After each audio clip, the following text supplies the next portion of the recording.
Hey, hello. Hi. Welcome everybody to Inside the Booth. I'm your host, Dan, the Law Arena. We have Dream and Tabitha over there. And our special guest, I forgot to put him in the green screen, green room behind and bring it back the scenes. in. But we have Anthony from ADCArtAttack. How are you doing? Hey, how's it going? He was just a friendly opener with us. You know, we all That's welcomed everybody at the same time. I think that's more family oriented. That was awesome. We're talking a lot before we hit the start button. So, I was like, oh, man, we need this stuff for our content. But, yeah, we're going to get to it. Sorry about that.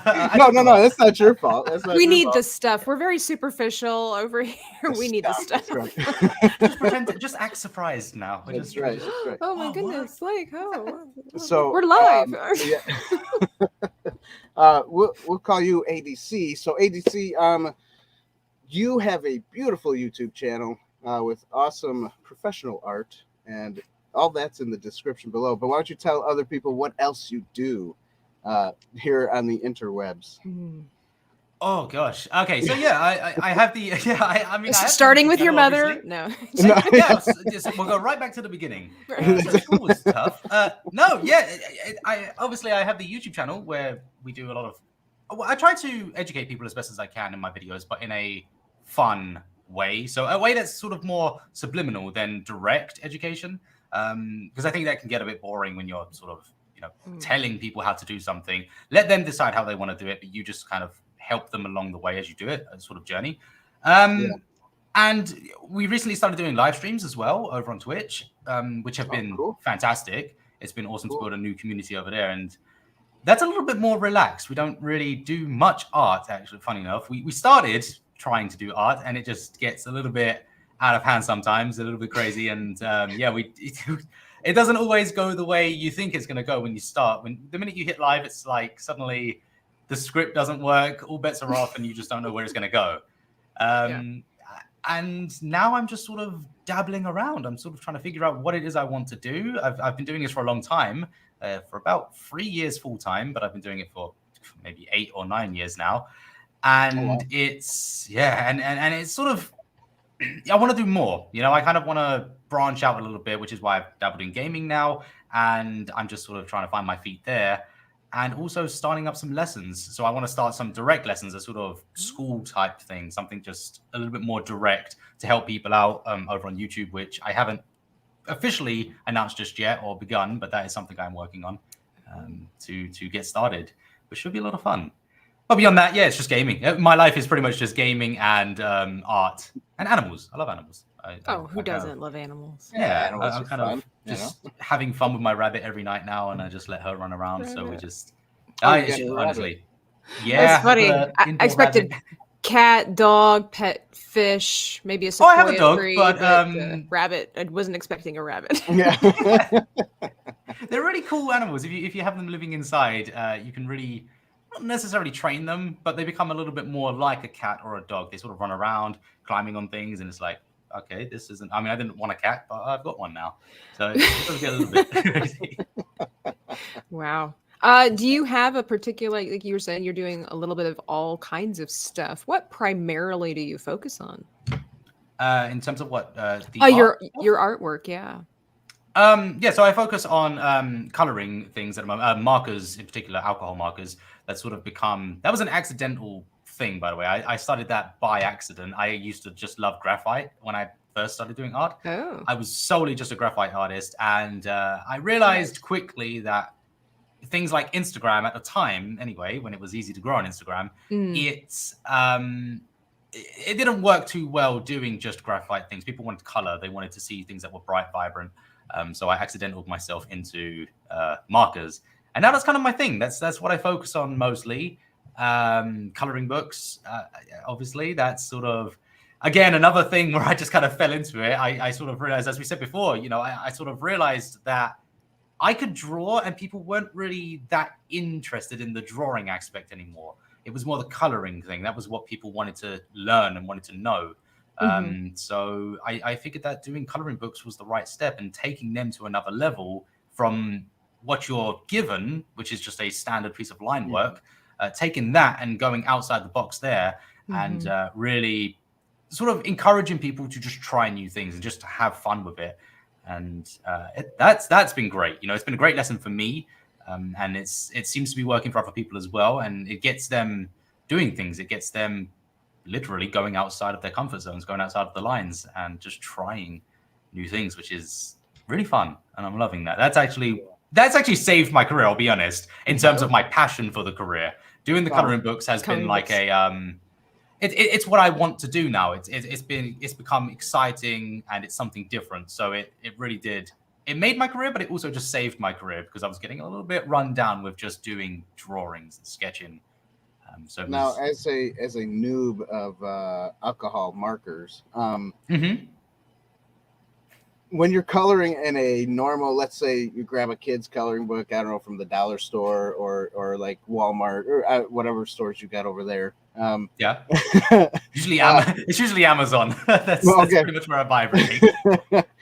When you get something like that and you start coloring in it, isn't the paper usually a little bit more fragile, and you can rip through it, and you know, because you're using a marker and not like it's a great excuse. It's a brilliant excuse.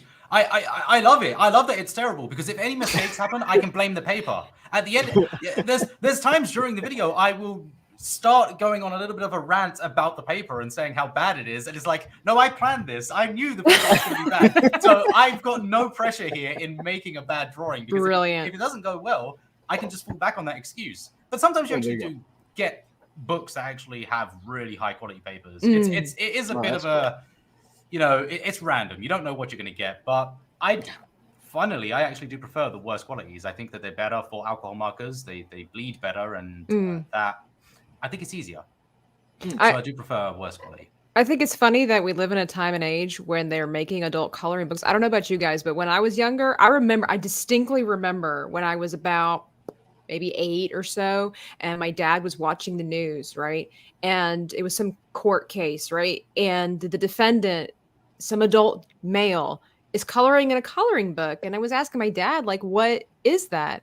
And he said they do that to make it look like the person is no longer in their right mind, because adults don't color in coloring books. They're made for children.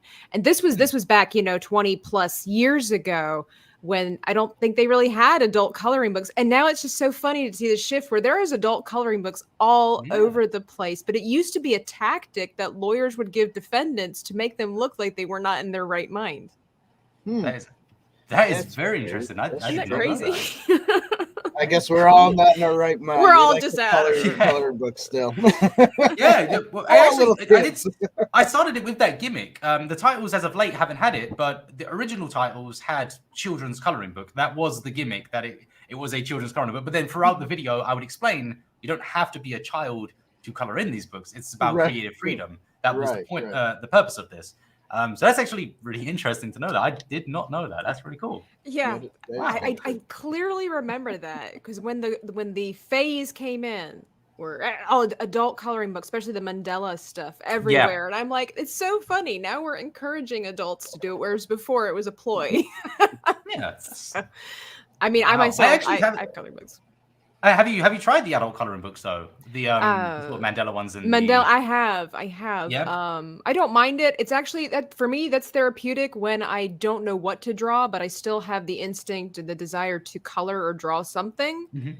But my brain is fried at the moment, so I just want to make something, but I don't want to dive deeply into my brain to pick up something. So you just color. Yeah. That's it. I'm totally intimidated by those books. I've got a couple of them. I've actually got a Picasso. No, not a Picasso. A Van Gogh.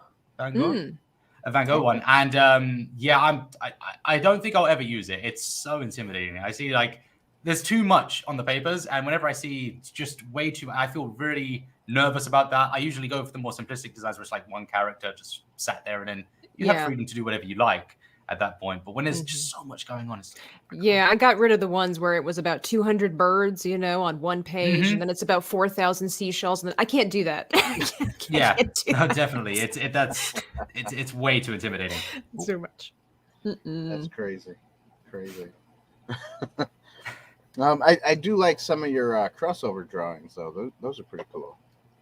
Crossovers. Oh, is that the Star Wars one? Like when you take a drawing and you or a character and you draw it in a different style. Yeah. Yeah. They are they mentally broke me for a time. They were up until recently. That's what brought on the coloring books, right? Well, they pretty much made the coloring books go full time. Yeah, it was. They are so much work, and as we were saying before, I believe people, it. When they watch videos. And you do digital drawing now, right? On those? Now I do the style swaps digitally, yeah, because I want to render them properly. Because each one of those characters are a form of transformative art, so they would actually be okay to be used for something. If I was to publish a book about them, I could use the individual characters in that way, rather than doing the way that I did them. Well, not the way that I'd used to do them, but at least these ones are already done. Then they are finalized, they're digital, so they can just be like perfected and made to look great. But yeah. There's so much work that goes into those, and especially the research that people just don't see. I have to spend hours studying the artist who I'm, trying to say it's Tim Burton or if it's The Simpsons. I'm studying that style for a couple of hours minimum, and I'm trying to figure out the little things about it before I actually dive into it. And it's just, it did mentally break me down for a time. I was just like, I can't do this anymore. This is way too much because, sometimes you always get negative comments when you do things like that because you're dabbling in different things. So people are very opinionated. And when I think it's easy to be opinionated when you don't see the work that goes into doing stuff like that. And it's very easy to just sort of like, oh, you should have done this. And it's like, okay, all right, I'm done. So it's like, no, I'm not doing it anymore. But no, recently I found a passion for it and I love it now. So it's been fun. Do you find those are some of like the hardest? I know it's kind of hard. It's difficult to ask a question, like an artist a question. What's like the hardest art piece you've ever made? Is it the crossover things or? Oh, the hardest art piece. Possibly a Darth Vader coloring book I did recently. Those look cool. It wasn't hard technically. It wasn't the actual piece that was difficult. It was about mental health awareness, and I was sort of trying to speak about it while doing it. And I was at the time going through depression, so trying to speak about it while doing the video and trying to edit it. Doing the editing process, you're listening to yourself back. So you go through the process while creating the artwork, and you have in your mind the idea of what you're doing as you're doing it. So now and then you get a little tear on, and it's hard to do that piece of art. And then you're editing on top of that. So when you edit, you're now listening to yourself over and over again, repeat the same points that you're trying to make. And it's like, okay, so that was difficult. That was the most difficult one. And it puts you out there as well. Once you make the video, it's like, okay, now you've just told everyone how you feel. And that's difficult. That's what made that really, really hard. I can imagine. I was thought for sure when you said Darth Vader, you're going to be like, because it was all black. So I had to figure out my black and white race. That's where I thought you were going. Yeah, I never colored Darth Vader because of that. Because it's just a black suit. I just really had no idea how to do until I've got gouache here. Until I discovered gouache, I was like, this is the perfect time to do it. And gouache makes it just so easy to color anything. So doing Darth Vader with gouache was just a breeze. There was no challenge at all. I really just had a great time with it. But I've always been afraid of using only black because it's hard to get the values correct and to make it work without being either too dark or going too light with the grays. It's really difficult to get it right. For sure. And obviously metallic, when you're working with Vader, it's just like a shiny suit. It's like, how do I do this? That's why I want to do Iron Man. Everyone wants Iron Man. And it's like, do you know how hard that is? He's chrome. His whole suit is chrome. What do you want me to do with that? I can't do that. That's way too much. Just white dots here and there to look like reflections. Yeah, that's it. That's all. Or just have him in a dark room. And then there you go. Just do the visor with the glowing eyes there. Yeah, exactly. I just recently did Darth Maul, and so his outfit is black, and so I struggled with that too. I'm like, how am I supposed to do his outfit? His gloves are black, his lightsaber hilt's black, his shoes are black, but I feel you on that. That's a dope character though. Maul was probably my favorite Star Wars character. It's great. He was a good character. George Lucas did something right when he made that character. For sure. Creating characters and universes, he's phenomenal at, but writing writing he has a hard time with. Yeah, definitely, especially when it comes to love. Yeah, and did he say it was supposed to be a soap opera? It was a soap opera. I mean, he nailed that. Yeah. Yeah, he nailed that. It just, it wasn't great. It was. It was like the Twilight edition of Star Wars. Definitely, Anyway, definitely. and then now you got Disney. No.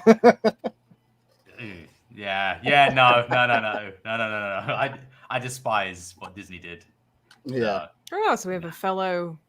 Yeah, look at that. Disliker. we got a fellow geek that was actually amazing. Which one? Sorry. Season 7 of the Clone Wars. The last season was actually. Really Clone Wars. Yeah, Clone Wars. I thought they did great with that. Disney did really well with that. Yeah, Dave Filoni, I think, finished that up. Yeah. Anything Dave Filoni works on is usually pretty decent. He's a fan, isn't he? He knows Star Wars, so it's nice he was like George Lucas's protege as well. Okay. I didn't know that. Mm-hmm. So that's why a lot of everything he makes, people tend to gravitate towards because it carries a lot of that George Lucas essence, whatever his essence of George. That's going to be the new Scentsy smell. What they sell at Bath and Body Works.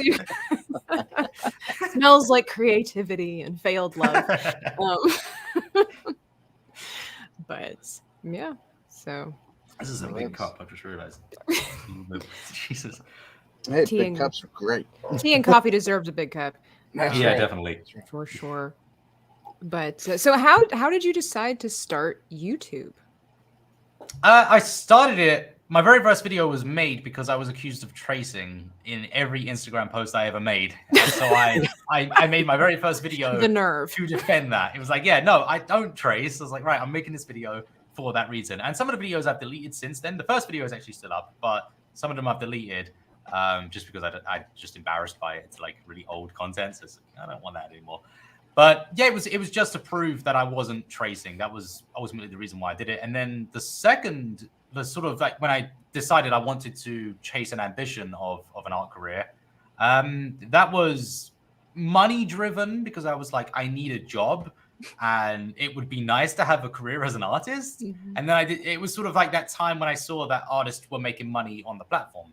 I thought maybe this is something I could do. So I gave it a go. And then when I released the coloring book video, that was when it was just like, boom, career. It just sort of happened overnight.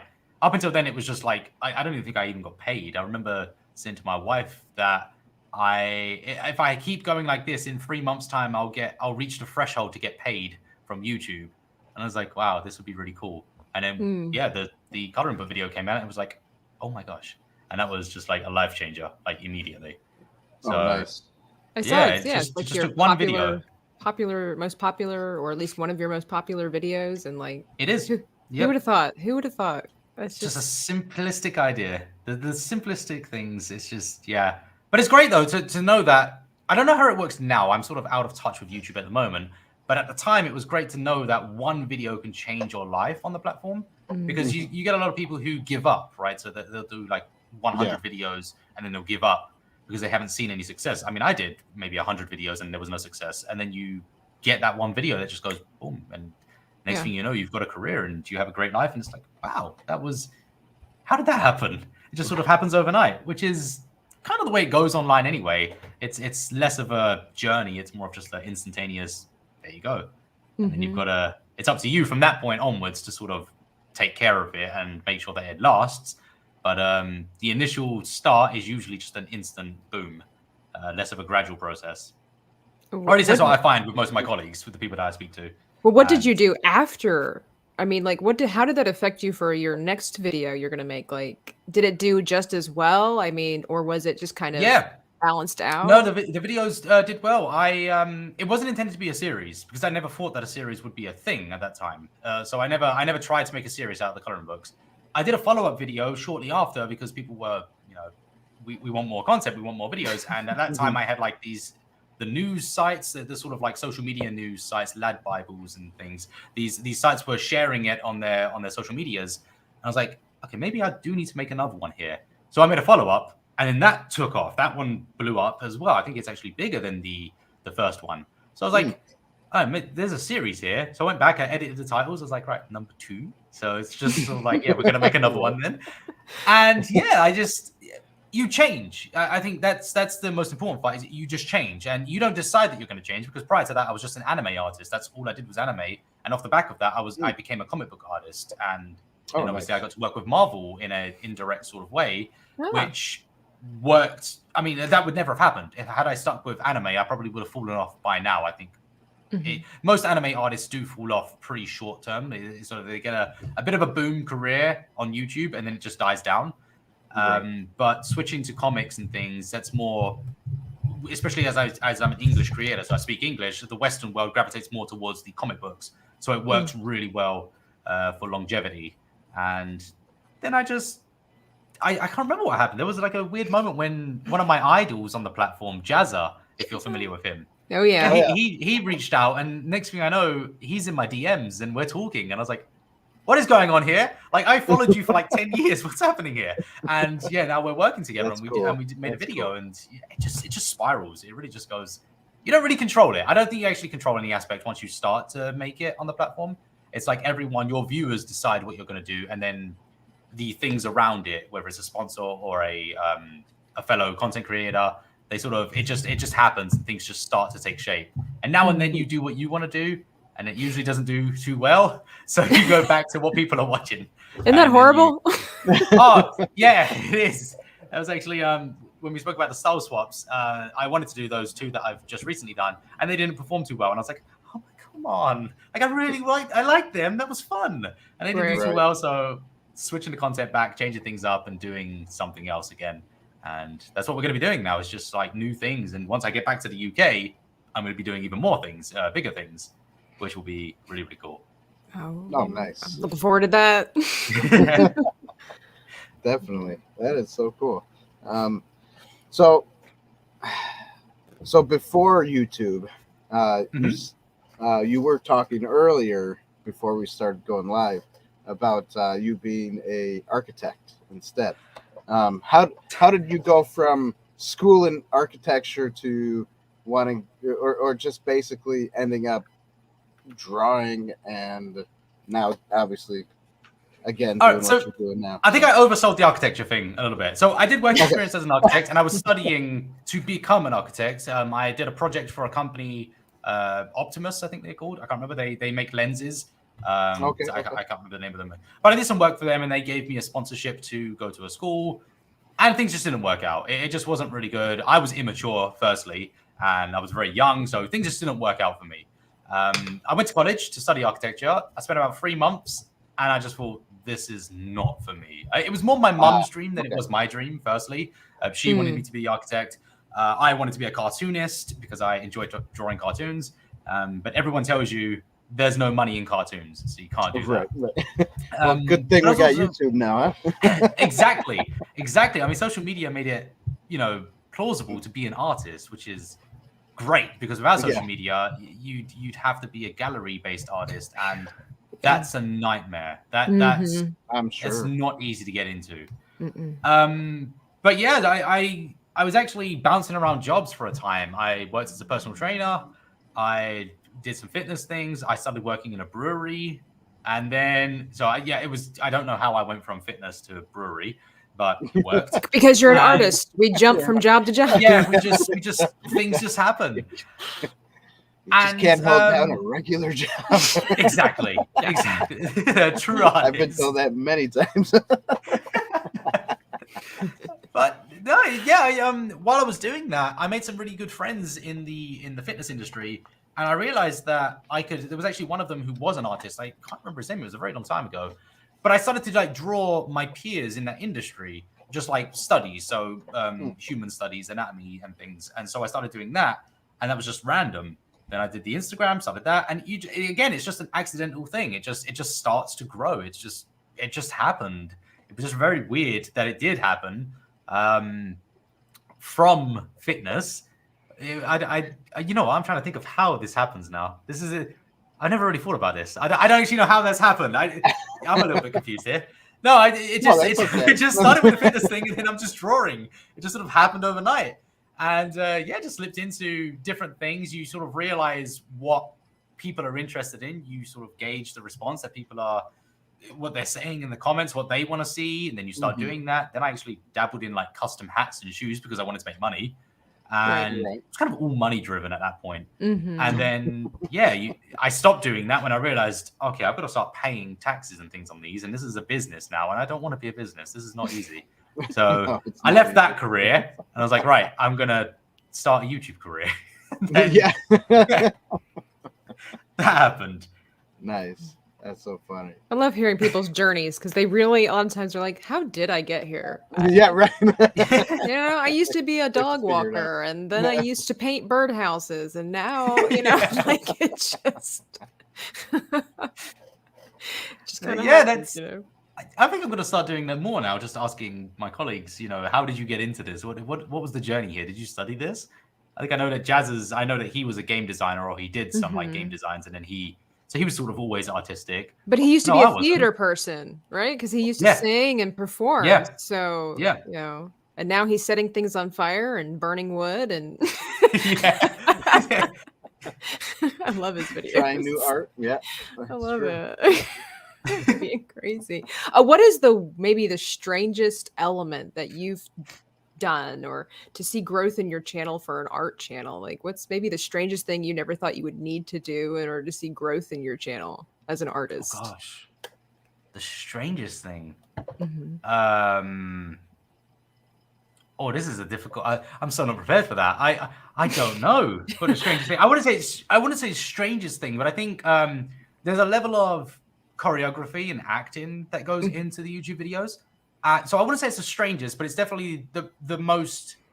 It's the thing that takes you from just a standard creator to a professional creator. It's that distance between you start off just making videos, but if there's no personality behind it, the longevity isn't there, and the connection and the success that you could have isn't present without that personality.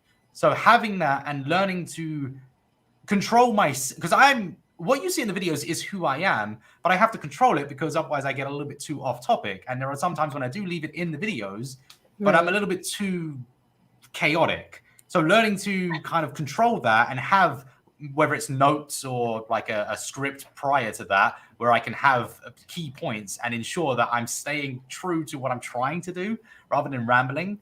That was, I guess, the strangest thing for me, learning that process, and obviously trying to be an actor. Basically becoming an entertainer about art. Yeah. That's basically it. That's what we do here. We like to ramble. Well, that's it. Because it's always hard when you're doing your editing. You need to learn to control your rambling because you're going to be cutting. Yeah, because you're going to be cutting all that out. Yeah, exactly. So when you ramble too much, then you've ruined the flow of your video, and you can't find the part to cut because you've rambled too much. So you have to kind of condense that sort of, what you're going to do. So what I do when I work with videos, I have the little notes, and I'm like, right, so this is what I'm going to talk about. It's like, I'll start with the first sentence. It's like, hey, what's going on YouTube? And then my last sentence might be, so let's take a look at da, da, da. And I know that in this gap, I can fill it in with anything I want, but I must end at these segments. So I start and end at these points. And that allows me to just do what I want, go as crazy as I want, and then fix it later on. And always record like several times. So that's something I learned, is always record maybe 3 to 5 times back to back. So like say your intro, then say it again, and then move on to your next point, because you don't know what you're going to do different in each one, and one might be better than the other, or they might combine to make it better. So I record a lot, and it's just like a never-ending process. I'm sure. Yeah, secret. These are a lot of times we were talking about that behind the scenes, where this is slightly different from artistry, but it's its own artistry, film editing and things like that. These Definitely. People don't really know what goes into not only creating the artwork, but goes into creating the video itself of the process of making. So it's a lot of work. Oh yeah, I've gained a lot of respect for video editors. You think that it's the creator who's making the video, but there is definitely a shift in who's actually responsible for the outcome of that video.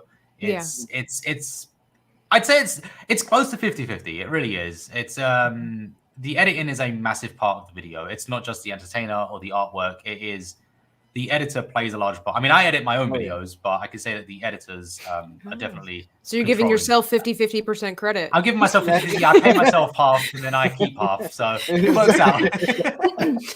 I pat myself on both shoulders. Exactly. Just handing off a medal to myself. Nice. That's it. That's great. That's wonderful. That's great. Well, cool. Well, we're halfway through, so we're going to take a quick commercial break. So everybody, Tabitha looks like she's about to push something. I am. Oh, okay. No, you're not. Okay, well, I'll do it. Okay. What is this place? What is it that you do here? Merchandising. Merchandising, merchandising, where the real money from the movie is made.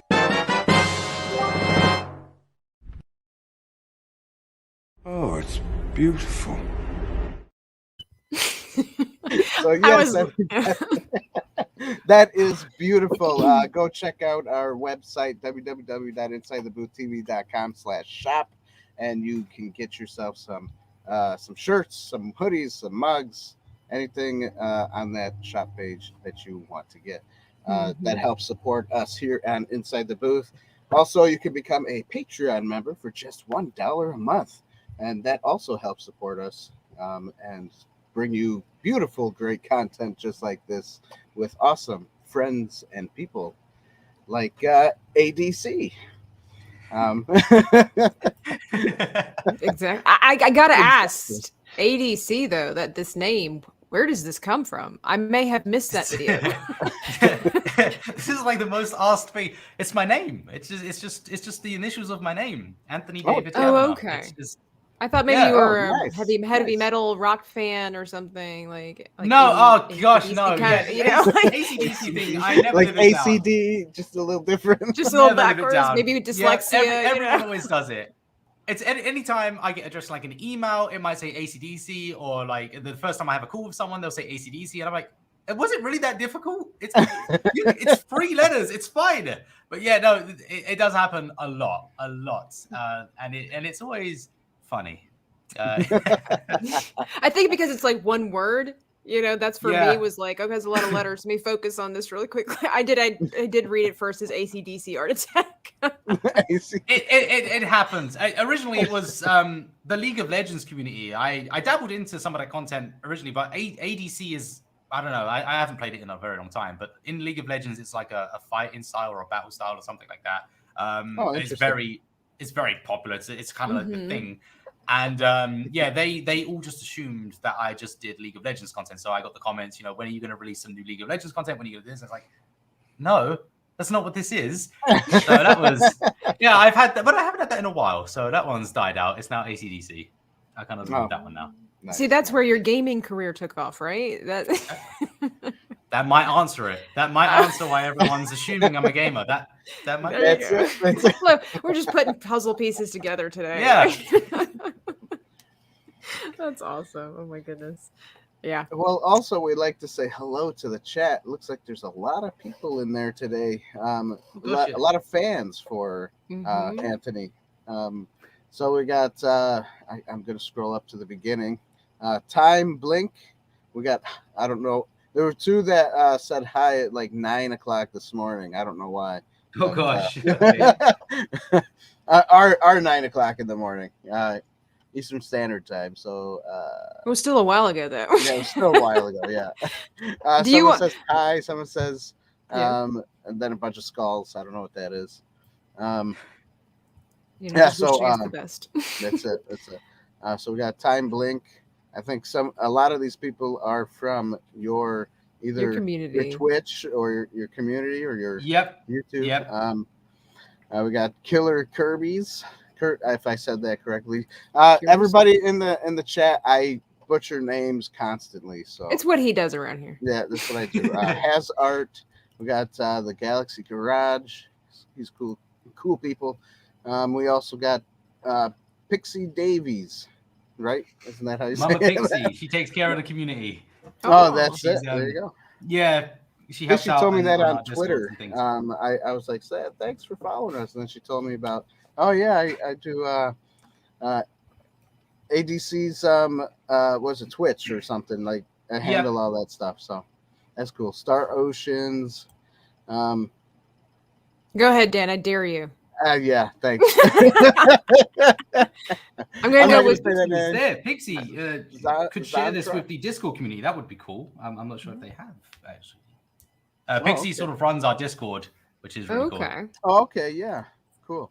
We already had that. Draw with Dan is on there. Hello, Draw with Dan. A lot of this, obviously, everybody's talking to each other too. So, Yeah, Anonymous is here. Yeah. You want me to go through, Dan? Would that help? Sure. You wanna? I'm trying to look through these names. We got Jacob and Anonymous. You have Dreaming Tabitha in the chat, just saying hello to all of our favorite people. Uncle Mike is here. How you doing, Uncle Mike? Good to see you. And then Ironside pop up on screen there. Jacob Ironside and Time Blink. We already said all of those. We're so glad that you're here. Dynamo Art and a lot of people we know that are lurking, but also Rogue Attraction, one of our friends, is here, and we appreciate him being here as well. And I'm just kind of quickly scrolling through. April Polak, thank you for being here with us as well. You guys are awesome on this wonderful Saturday. Polak? No, Polak. There was an A. I made it, and I thought it was Pollock. Thank you so much for being here as well. And yeah, I just make sure I really enunciated that one because I didn't want anybody to accuse me. You know, with my German heritage, I don't want to pick on Polish people. So you got to be careful with that kind of stuff. But I think I pretty much hit everything because a lot of people are really, really chatty, and we appreciate that so much for participating with our, conversation here with. Let me read this ADC art attack. But so there we are. So now, welcome back to the show, everybody. Welcome back, everybody. I mean, we really didn't go, but What? No way. We like to break it up by saying hello to people and do a little commercials. We just know we care. And that's it. Oh, I forgot to tell people to vanquish the like button. I was on it. Don't worry. Yeah, and subscribe to the channel and do this. Want to ring the bell? All right. Ding, ding. So you get notified of all of our upcoming videos because we stream every Sunday and Tuesday at 9 p.m. Eastern Standard Time. That's right. That's right. That was awesome. Dan's favorite saying there. That's right. That's right. That's right. I do have a question. We were talking about channel growth, things that just happened overnight. What would you say are maybe some secrets that every YouTube artist needs to know? Secrets. All right. Well, the first one I'll give is a little bit of advice. Firstly, because I made this tweet I think yesterday, maybe a couple of days ago. But it's regarding your content, your videos, because a lot of artists become discouraged by a lack of growth on the platform or a lack of views. And one really important thing with art is that art is everlasting. It's not like other categories or like gaming or technology or things where these things fly by. Once a new game comes out or something, the older videos are not going to be watched. But art is sort of like a timeless thing. So never worry if your videos perform too badly at the start, because they could. Right now, I was saying that I have a video that is just boomed. It's just gone really far above and beyond anything I expected it to. Just this month, and it's over a year old. So you shouldn't worry about your videos not performing too well. They will happen over time, or they may happen over time.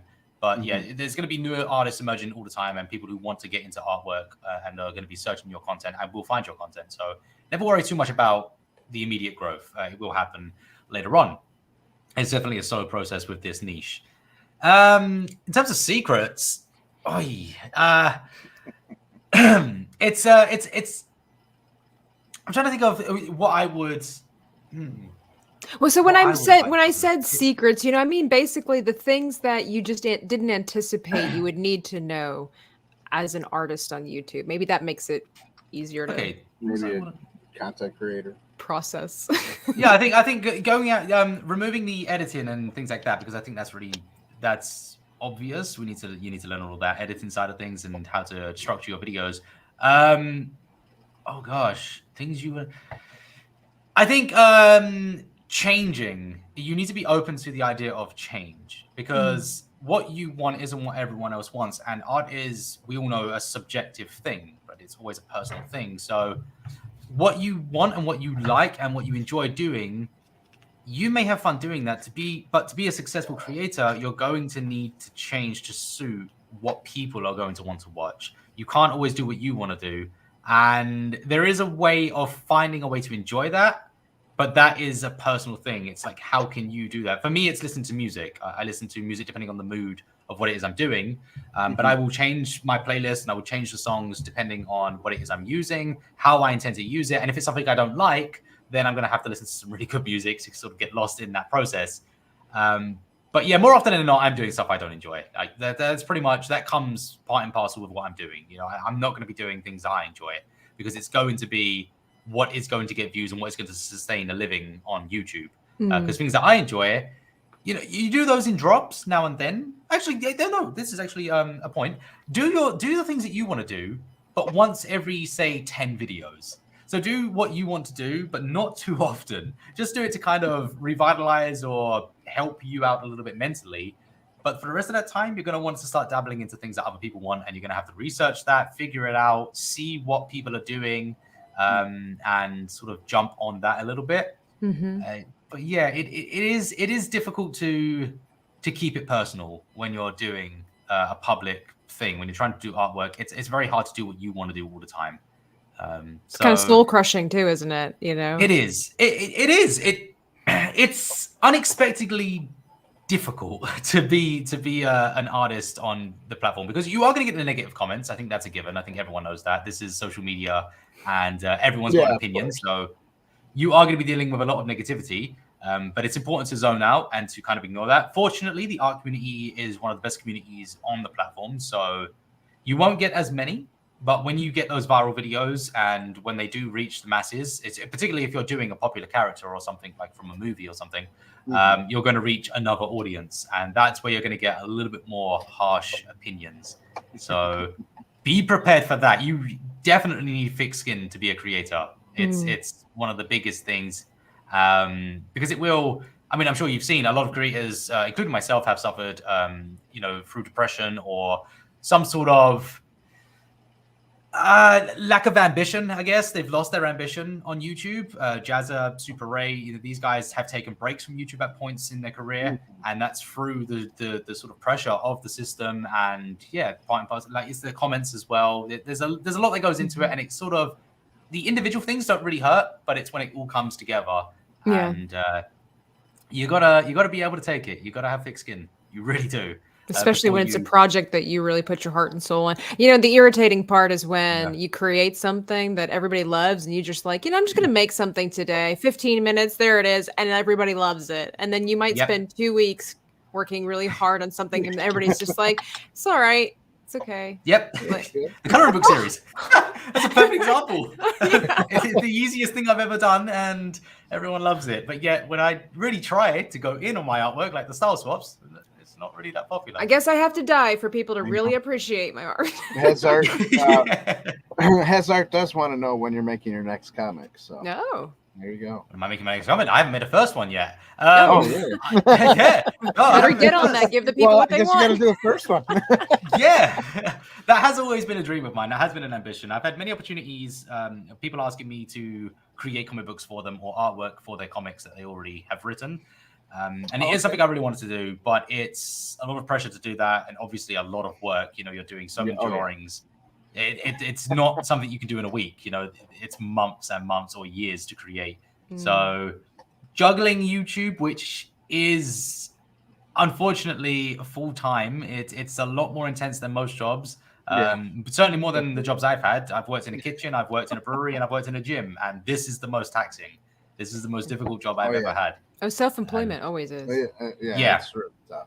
Yeah, and it takes up a lot more hours than people see. That 8-minute video, it takes about 10 days to sort out. So it's a lot of work, and you're working around 8 to 9 hours anyway doing that, sometimes more. So people don't see that all the time, but that is one of the most difficult parts. I think the time that it takes, and the mental effects it has. It does get to you. Have you ever wanted to cut off your own ear yet? Oh, all the time. All the time. Yeah, just to feel something. No.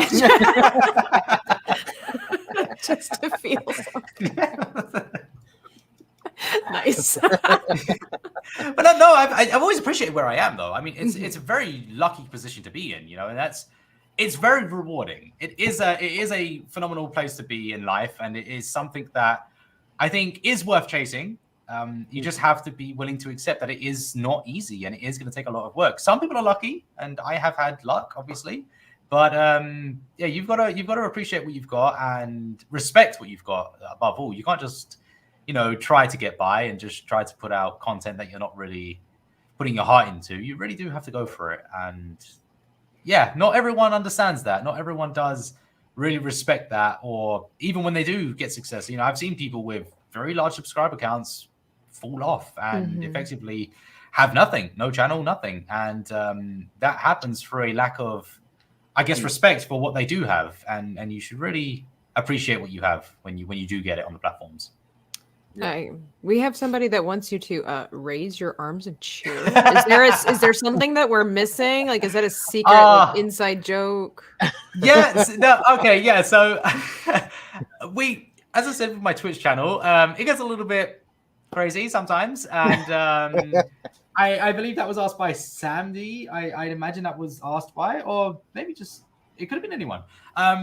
They tend to donate or give substantial amounts because they know that I have a I don't know what to call it. I'm not sure if it goes in part with it. I have autism, by the way. I've been diagnosed as autistic, but I'm not sure if it goes with it. But I have like a sensory sort of thing where when things happen on my screen, so I get these loud alerts that happen, and I'm wearing both headphones on, and they're so much louder than everything else. When it does happen, I'm immediately like that, and I cheer, right?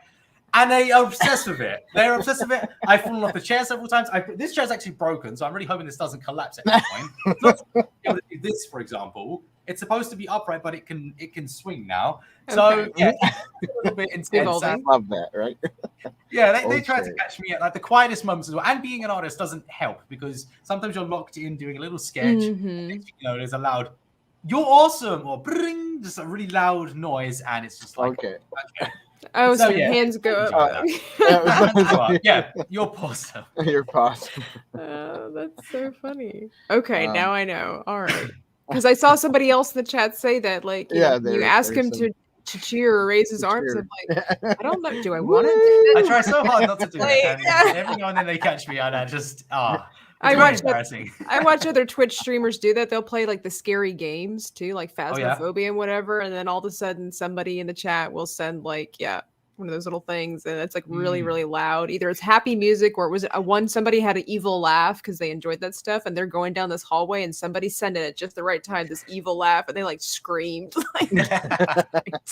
That's just cruel. Oh my goodness! What do you think? In your humble opinion, since you've been on YouTube, you said it was about 9 years, thereabouts? Yeah. As a career, though, only like 3 years. I think I'm coming up to my fourth. Okay.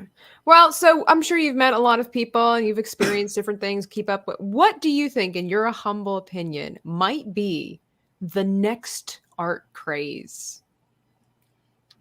Like the current one is. The next one, I don't know. But the current one is definitely customization of digital devices again. That's come back into the fray. So people are loving doing custom laptops, custom PCs and things. That's really coming out again. The next one, though. Yeah, what do you think? What do you maybe guess might be, or what would you love to see? Either one of those. I'd love to see gouache. I'd love to see gouache, just anything gouache. I'd love to see that. But an actual like idea.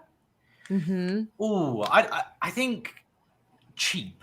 I think things that are cheap. Because we've had the money craze, we've got the Mr. Beast, and that's not art, but we got ZHC, who is big in the art community as well. But again, it's a lot of money. So I think working with cheap would be nice. I'd love to see, just especially with the rise of the cost of living as well happening around the world.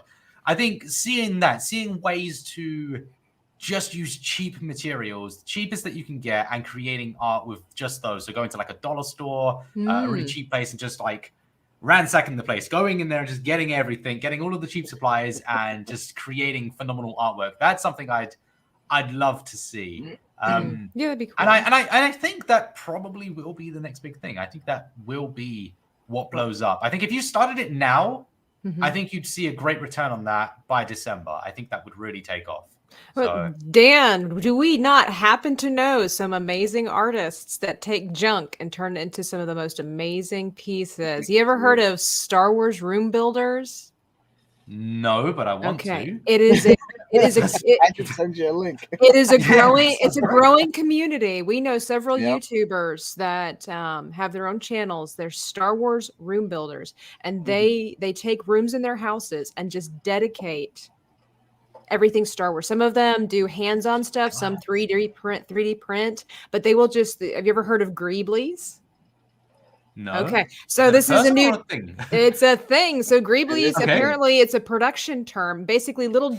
I'm going to use another word here. Little jibbies, little doodads, knickknacks, whatever you want to call them. Just little pieces of nothing. And they collect them, they spray paint them, they distress them, and they will make the most mind-blowing Star Wars, pretty much Star Wars authentic stuff. They will build droids, they will build walls, the panel like that's behind Dan that's glowing over there. You will think that it's straight off the movie. Some of these people, what they do, Star Wars room builders. Yeah, Dan might have to send you some of their stuff. They will take old deodorant sticks and make spaceships out of them, and you would never know. Yep. Okay. You never know what it was. Yep. Exactly. No, definitely send me the links for that. That sounds great. That sounds really cool. Oh yeah, top notch. So see, they're already ahead of the game. They're like already. Yeah, definitely. Yeah. That's pretty. But actually, talking about that, actually, this does give me a little bit of an extra point that I would give to people as well, because creating a channel actually around a singular idea is a risky thing to do. Now, Star Wars is a great thing to. I mean, Star Wars is going to have a community forever, right? So Star Wars is fantastic. That's going to run forever. So that's phenomenal. But yeah, a lot of people do box themselves in by literally focusing on one thing, and that's so risky to do because things fade. Things do fade. Now, obviously, Star Wars is not going to fade, but there are things that people choose, and it's only going to be hot for a specific time. And staying on that one topic. You don't want to build up too much of an audience, because I actually had that just before the coloring book phase where my channel was suffering badly because I was focusing on one type of anime and I built up an entire community around that one thing. But then it started to die off. It wasn't popular anymore. There wasn't any new content coming out. There was nothing happening. So my videos were people weren't interested. It wasn't trending or anything. So you got to be able to switch it up. But then when you do switch it up, you got to be aware that community you've just built probably aren't going to watch your videos anymore because they've subscribed to one thing. So you need to always be adding a little bit of flair to each thing and being sure to cover all of your bases and try to broaden your niche a little bit. I feel like this is like an ADC art attack master class. Welcome to my master. The secrets behind the scenes, for real. I'd love to really go into that. I'd have to plan it though, because I ramble too much. So I'd need to really sit down and write the points down before I start. Write it. You should make a spoof but legitimate, if you will, masterclass, video. Look like you're part of that group, and then you're like, this is just me. It's just me. It's on my channel, which is still great. Just soft-spoken voice. Welcome to ADC. Right. Someone wants to know about the shorts craze. Oh yeah, it is. Oh, okay, yeah. I've been pretty vocal. You never know; it might die down. I don't know. I'm not too sure. I don't think it will. I think that YouTube is prioritizing shorts. Well, they are prioritizing shorts now. So shorts is going to. I think because of TikTok, isn't it? Yeah, they want to destroy TikTok. That's what they're going for here. They want to corner the market. It's what they're doing with live streaming right now. They're trying to corner the market there. They want to remove Twitch. So they're going for it, and it's great. It is great, but I'm not sold on it. I'm not a fan of the way that shorts is handled. I think that the algorithms are too weird on YouTube. The algorithm is too biased, and it's it bothers me. As a long-term creator, now I have been a little bit I'd say salty about this. I've been a little bit because I have seen people who had literally brand new channels who haven't done anything. They've done nothing. It's a brand new channel, and they've gone from 0 to 1 million subs in a month, And My goodness. usually it's by viral content. And viral content, when I say it, is like TikTok stuff. So it's like dances that aren't really dances. So they're already ruining it for professional dancers, professional dancers anyway. And then you get art that isn't really art. And there's things that just like happen that I'm not a fan of this viral stuff. I don't enjoy it. Good for the people, you know, the people who do it, I think it's great for, but I think that it's been the pendulum has swung too far in one direction, and it's affected long form creators greatly. And it's also created this massive rift between a long form creator and a shorts creator. We now literally don't mix with each other. We don't communicate. When you find out that someone in your community is doing shorts, it puts a little bit of rift. You know, it makes you feel away. And I noticed from talking to my peers, you know, it's hard to truly respect them because it's just a completely different thing here. And it's almost as if they're stepping on your toes now. And you can see the favoritism. You can definitely see the way it's been designed because it is a new thing. But it is something I would recommend people get on. Despite the fact that I don't do it, I think it is the best way to grow on the platform, especially if you're a new channel, do it.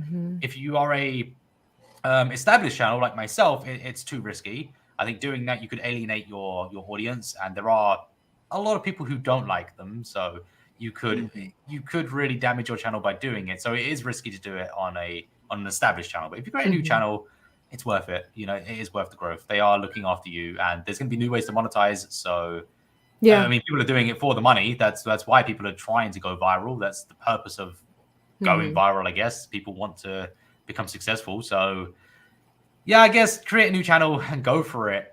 Despite my feelings about it, it's, you know, good for them at the end of the day. Now, I've heard that if you schedule it, you know, and you put it on a certain schedule, and then the more it's scheduled, the better it gets out there or something. For YouTube. YouTube pushes it more if you're regularly producing, because it looks like you're taking the time to invest into the channel rather than just haphazardly doing it. I know I've seen that with my channel. If I miss a week, I'm forgotten. I'm forgotten.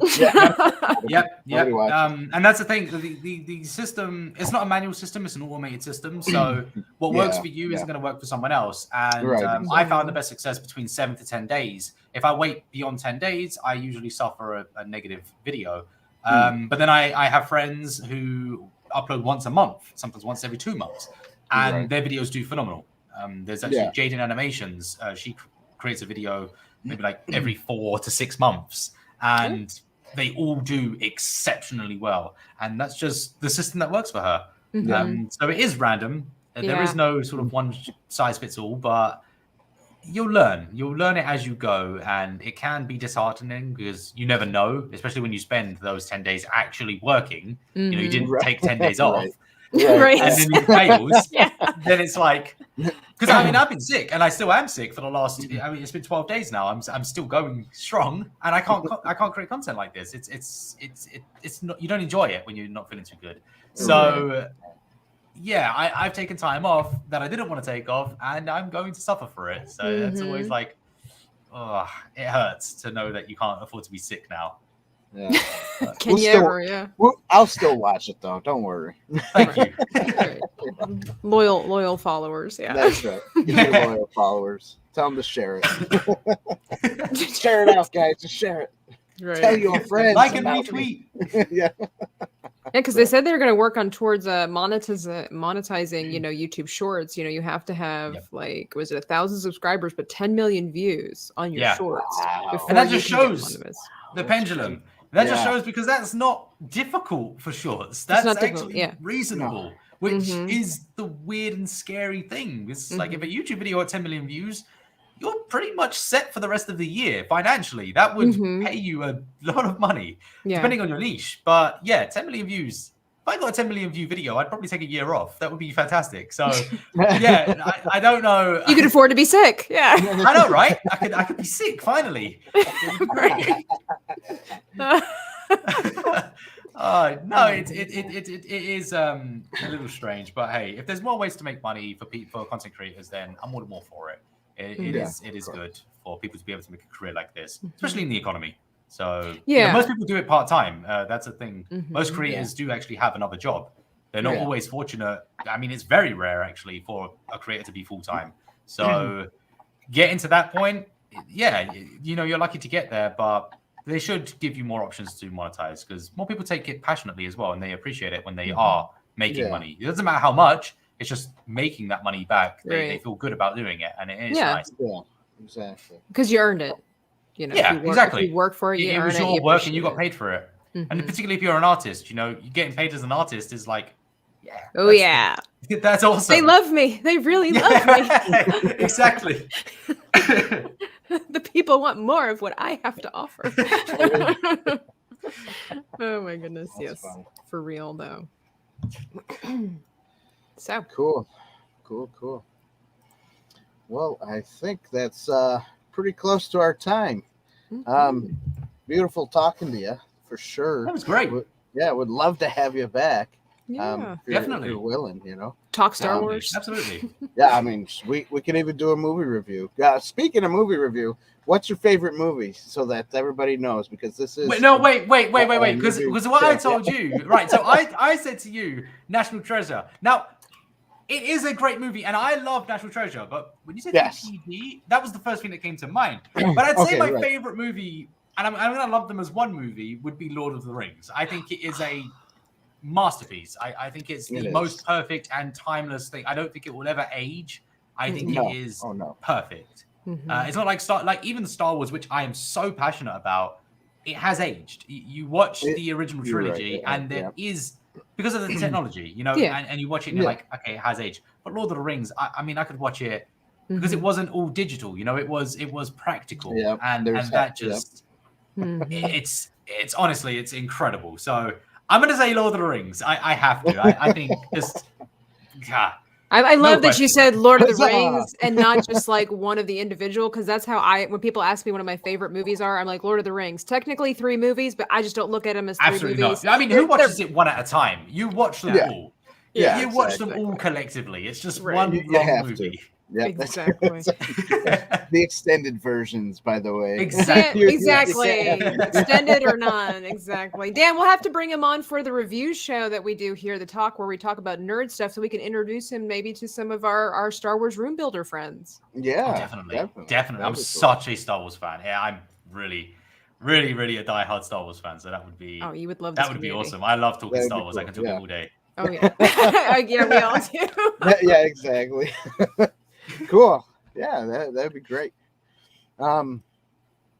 Anyways, everybody, I do have your YouTube and your Twitter in the description below. If you want me to add more, just send me your links and I'll add more to it. I think that works. They're the only things that are important to me now that Instagram's changed. So I think it's YouTube and Twitter. All right. Be warned, I rant. Me and Twitter, I love to rant. I love to just. Oh, I love it. I love it. I'll go on about anything. I love it. Oh yeah, but that's what Twitter is for, right? Yeah, that's right. So Twitter's a different world. That's for sure. I often respond to myself and argue. So yeah. If nobody else will talk to me, I will talk to myself. That's right. Exactly. That's awesome. That's cool. Cool. Anything else you want to say, Tabitha? Before we no, just one last thing is that where would you encourage artists on YouTube to focus their energy on? Like when they're producing content, what is something that maybe they should spend their most energy on? Anything but art. I think that sad. Yeah. Honestly, I think that when you're creating art and it's a career, because that's obviously why you're doing the content creation, you're trying to chase a career. There's no two ways about that. You're turning your hobby into a career, and it sounds fun. It sounds like a really good idea, but you're going to fall out of that passion at some point if you overwork yourself. If you start creating artwork as a hobby and a pastime as well as a career, you're going to overwork yourself. So when you're not creating content, do something else. Do anything else, things that you want to do, have fun, get out as well, because being an artist is quite a lonely thing. It's something you spend hours sat down at a desk with a light, and you probably don't even see sunlight for a good portion of the day. So get outside, see some friends, do something else, and then come back and do it as the hobby, as the passion that you love. And if you do that, you'll find that the sort of transition to a career won't be as difficult. and you will enjoy it when it does become a career. So definitely do other things. Have a That good is time. fascinating. I've never heard that. That's brilliant. I can see that. You know. That just comes from my experience of how I feel doing art. Like it has beaten me down. So I've started to do other things now and try to distance myself from the actual process. And now I miss art, you know, and then now I want to do it. So it's like, Right. I can't wait to try that again. So rebuilds that drive, right? yeah. And art won't be the forefront of your content as well. The video editing will, the idea will, you know, trying to make the content, that will be the forefront. The art itself will be secondary. So yeah, keep that in mind when you dive into it, that it won't be as focused on the art itself as you think it will be. It will be learning technology, learning cameras, learning microphones, learning how to edit, everything else but artwork. That would just sort of be a thing that you do. I need to make that my new intro on my channel as I evolve and be like, welcome to my art channel where we are not focused on art. Please pay attention to my camera quality. Let me know if you can hear me okay. Yeah, how's my camera? Is it not? Don't let me know what my art looks like. I'm just doing this because I have to. Really? What's the camera quality? Let me know in the comments. Yeah, I've definitely given the worst. I'm the worst artist. I've just given the worst advice ever. It's so true. I was told that in photography class as well. The photographer's like 80% of your job, if you're self-employed, is not photography. Yep. That's for sure. Yep. So. And your mental well-being should be at the forefront of everything that you do. And, you know, if you can keep that However, strong, then, other artists do differ. I met with a photographer lady who was like one of the photographers for Vogue Italia. And she disagreed completely with that guy that came in. And she was like, I don't think so. She's like, that. Not if you're doing it right. She's like, that's absolutely false. And I'm like, well, okay. So people, just figure it out for yourself. Yeah, definitely. No, yeah. Yeah, Make sure that's you do what makes you happy at the end of the day. That's sort of like my thing with art anyway. Just whatever you want to do. There's no right or wrong with art. So why should there be with life? Just kind of do whatever you want. But you're right. You're right. A lot of it isn't so much the art itself, but yeah. Right. Well, you know, you gotta edit, you gotta film it, you gotta there's a lot to it. But I mean, I've learned a lot for that people myself, so know, thank but you. Yeah. No problem. Yeah. Yeah, definitely. It was good having you. Yeah, I really Sure. loved Thank you. It was it. great. It was great being here. This was awesome. Loved it. Yeah. Definitely. I'm gonna ask you back out by the end of the month here. If not this month, next month. I'll see if you want to come back on our review show. 100%. Yeah, I'd love to. Awesome. All right, so yeah, if you're watching this, guys, make sure you follow, make sure you subscribe, because and like, you got to make sure you do all that stuff, because yeah, we'll be back and we'll do some more reviews, so that'll be great. And definitely. They're fans of Star Wars, so Hey, I mean that's a win right that's there, right. right? That's That's worthy right. of a like. That's awesome. Star Wars, Lord of the Rings, anything geeky, really, you know. Yeah, Yeah, Star exactly. Trek. Yeah, I mean, that's what we do here. That's what we do here and inside the booth all the time. All right, cool. So thanks everybody for watching, showing up. Hopefully you guys had fun. If you like what we do here, definitely, like ADC said, you know, subscribe, like, and do all that cool stuff that you're supposed to do on YouTube. If you don't know how to do it, why do Today's the day to learn. Yeah, that's it. Learn. Just down there somewhere. Is it on this side? Yeah. Maybe down there. Down there. You know, Look down the bottom. You'll find it all. Just click Click stuff. buttons. You'll be okay. It's not. Click around. It's not anything bad. You won't be taken to sketchy websites. I promise. Just don't pick the ad. And for those of you around the world, have a great night. Those of you here in the U.S., have a good rest of your day. And we'll see you guys on Tuesday. Bye. Take it easy, guys. Bye.